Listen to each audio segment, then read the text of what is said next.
At ito na nga guys, yung ating alagang baka. So naglagay ako ng balat ng mais. Ayan. So temporary, ito muna yung ating pinapakain sa kanila. Kaya sa kadahilan ng wala na masyadong mapagpapastulan. At wala na rin masyadong mapagkukunan ng napier or damo.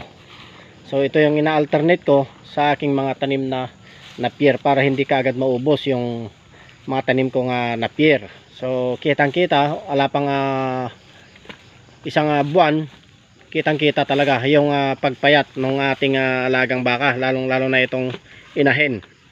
So itong anak niya medyo okay pa naman dahil nakakakain naman yan ng damo at saka nakakapag dede sa kanyang ina, kaya hindi yan masyadong pumapayat. So ang ating concern na itong ating alagang baka na ito,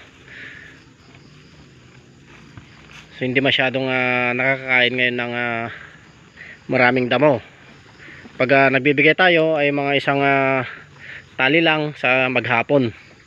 So talagang tinitipid natin sila para natin, hindi natin maubos yung mga tanim nating napier. Ayan.